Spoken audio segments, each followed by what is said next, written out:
Third down and 20. It's tough for me just because he's rated over guys like I believe he's rated over, Russell Wilson, which is just.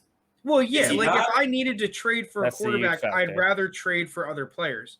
But if I have rookie 101, I'm not just going to sell him because, I think Trevor Lawrence is overrated, unless I'm getting an ass ton, right? It's one of those kinds of scenarios where the buyers are just simply asking too much.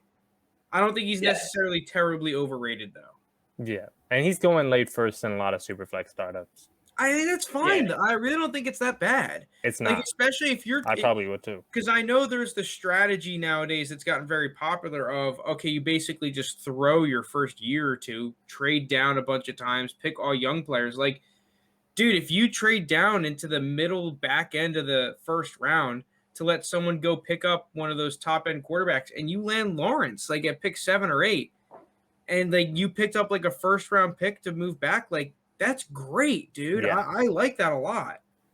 But let's go into the actual guy because I think we all are consensus on Lawrence. Gardner Minshew, because me, Jake, Luna, like it's split. Me and JT are on one side thinking that Gardner Minshew is overrated, basically that we just think he's a backup. Jake and Lunas think that he's the backup to own and he's underrated. Yeah. Yeah. I mean, I'll kick it off here. I actually have him as the most underrated quarterback in the division. I think he got a raw deal. Obviously, he was not a whole lot of draft capital in him. I think he was a 6th-round pick, I believe. Maybe. Yeah, so like not a whole lot of draft capital in him. But he stepped into a nearly impossible situation. Mm-hmm. He was the quarterback of a team that had absolutely nothing around him. And, like, yeah, you'll say, he had Laviska Shenault last year, who was a top end, a rookie. He had, a top 5 running back in James Robinson behind him. But let's be real, that was an undrafted free agent. The defense wasn't good.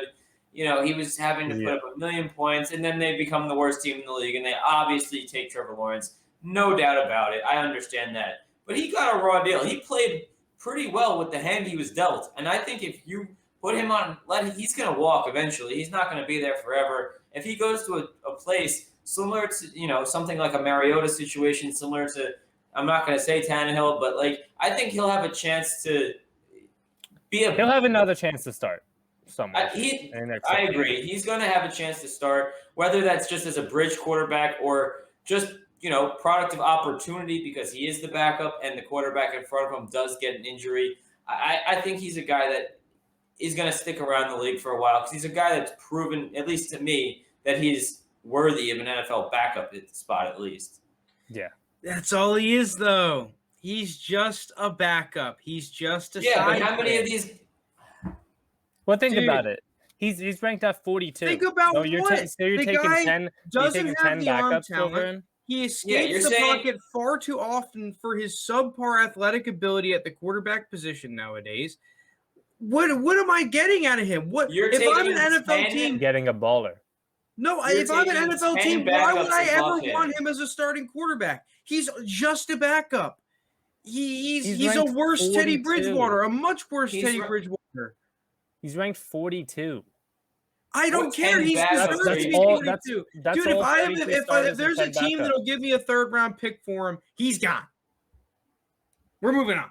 40. CJ Beathard is not ranked. We're not talking about CJ Beathard, we're not talking about him. Ryan Tannehill, we all have as underrated at QB 14 and all as the guy that we are most confident will maintain his current value of that quarterback 14.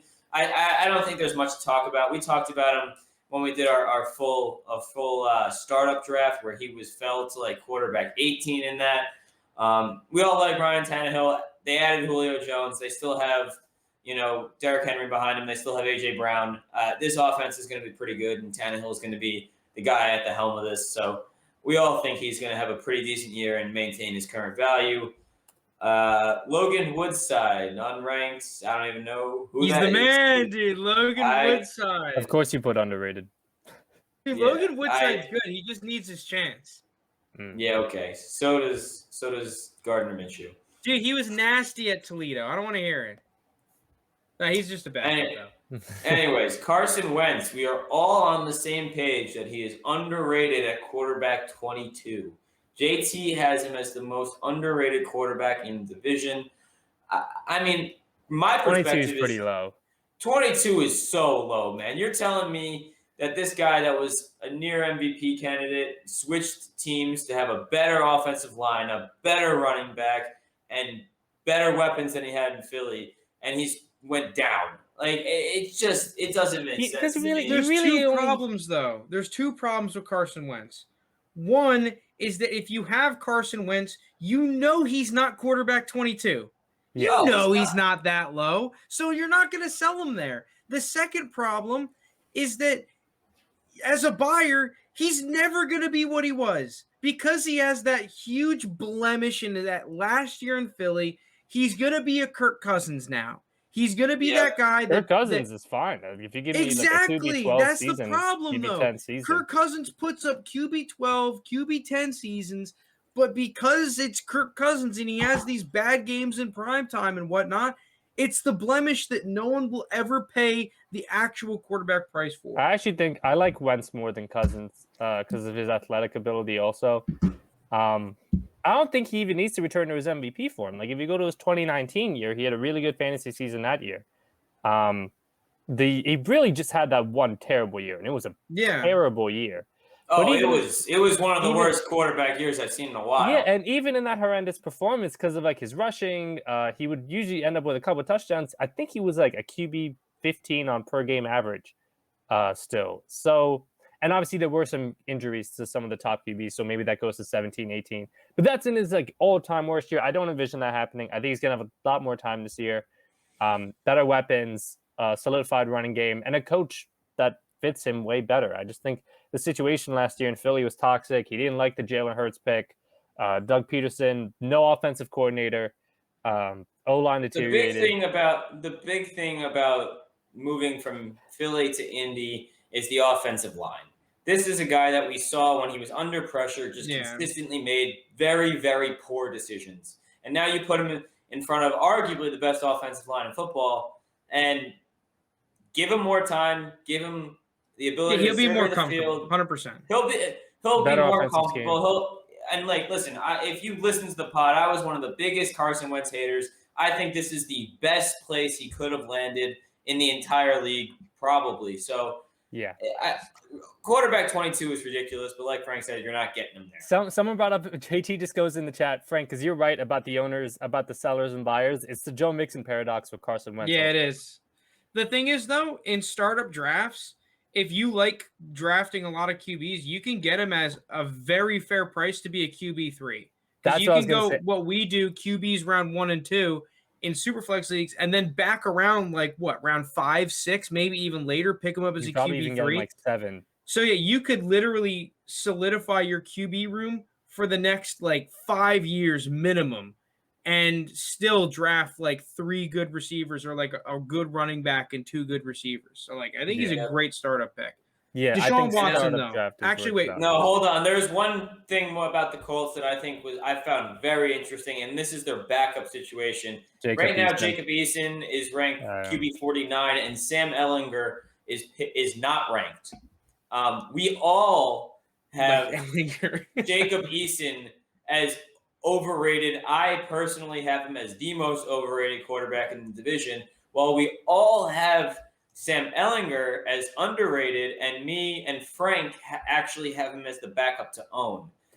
I find this really interesting because I don't know who would get the nod if Carson Wentz was to go down or they pull him, because he's tied to that draft capital where if he starts 75%, number of games. So I think Eason would. I think because he's been in the system. I don't know. I'd rather have. But Ehlinger. I just think Sam Ehlinger is the safer. He's a gamer though. Ehlinger's a gamer. Yeah. Jacob Eason is he's got the arm. He looks the part of NFL guys. When you see him throwing in gym shorts at the combine and stuff, the dude just wows you, right? But you watch him play and it just doesn't match up. Ehlinger is the opposite. Ehlinger kind of needs the arm talent. He plays like a college quarterback, but he's a gamer.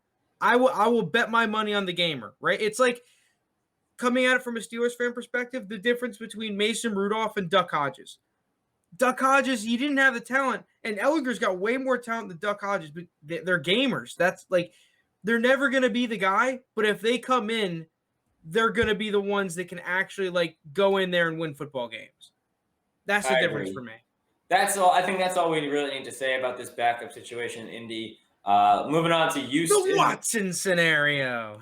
Oh, God, the Watson scenario. The Yoiker scenario. So I'll make the first thing. Listen, I don't know. We don't know what's going to happen. We're not lawyers. We're podcasters. Hey, if you ask me to make a prediction, my prediction is he doesn't play this season and he's back next year. But at the same time, it's like, even with missing a year, QB 16 for a guy who was easily top 5 quarterback before all this shit started with him this offseason. QB 16 is too low. Because the minute, like, say he just is able to clear his way out of this whole thing or whatever happens, once he's back on the field playing, he's back to being a top 5 quarterback in Dynasty. Yeah. So, yeah, I mean, listen, I do also have him at underrated at QB 16. But I do think there is a legitimate possibility that he's just there's not a chance he doesn't play. No, he's too good. There's a chance. But you gotta like the NFL. You can always come back. Nah, he's gonna come back. He's so undervalued. It's just a matter of when. Undervalued. For me, it's just I think he's the when. most undervalued player in this whole segment. I have him as my most underrated. I think Frank does too. Yeah, like paying at QB 16. There is, and I see what you're saying, Jake. There is the chance it's like, oh, you might never come. The NFL has not really been like the most. Dude, like, if I'm a rebuilding team, I'm buying Deshaun Watson. Yeah, I'm checking the price on him. You think a rebuilding team has the capacity to do that? They got first-round picks. Because listen, the minute he comes back, he's a first-round pick. I mean, not first-round. He's a top 5 Dynasty QB. The minute he's back and playing full-time. So Probably. Because you got Watson past, 2-3 years? Past like 3 years has been a top 5 Who are you going to get that has shown more flashes than Deshaun Watson? Not even just flashes, just productivity. Oh my God! Wait! Oh my God! That took me a second. Whoosh. JT says Watson isn't going to be top 5 when he comes back. Watson, with shitty players around him last year, put up a crazy good season. So like, and I'm saying this as someone who sold Deshaun Watson this offseason. Luckily, he's so lucky. God, literally right before everything happened. Dude, Deshaun is going to erect himself back into a top 10 quarterback. Okay. Yeah, no, he's anyways, a riser. moving on. He's a riser. Moving on to the backup situation here in Houston. It's bait everywhere. I'm putting it on the screen. This is bait city. I'm sorry. This is bait city, dude. Davis Mills, Tyrod Taylor. I'm calling it now. It's bait city. Listen. Agree. I think the play because I actually like Davis Mills in rookie drafts right now because you pick him up, he's gonna play, and then you sell. Sell him right away. It stonks. You just sell him for a second. Bang. Stonks. The bait. JT's taking the bait. Give JT. By the way, JT, so you're saying he's not okay, JT, I'll make a bet with you. If Deshaun Watson does come back, I think he does. I'll make a bet on him getting back in the top 5 Dynasty QBs. Dude, they drafted Davis Mills because they need a pulse at quarterback. Like, he's not the long-term answer, in my opinion. Well, the long-term answer is going to be their first-round pick whenever they fucking have one. I think they have one next year, right? Yeah, thank God. Yeah, they do. They do. I wonder if their franchise quarterback. If they had that first-round pick this year, do you think they would have picked a quarterback? Yes. Hell yeah, they would have. Yes. Are you kidding me? Yes. Oh, yeah, because Watson wanted out anyway. Yeah. Dude, not only did Watson want out, Watson's not going to be playing. They would have absolutely picked they picked a quarterback with their first pick already. What if they pick, like, I don't know, if they just traded down like to like 8 or 10, got a bunch of picks, made the roster like really good, and we're like, and we're like, hey, Tyrod, don't die. Like, what are you going to do there? Tyrod would be happy. He's like, there's no needles in my back this time.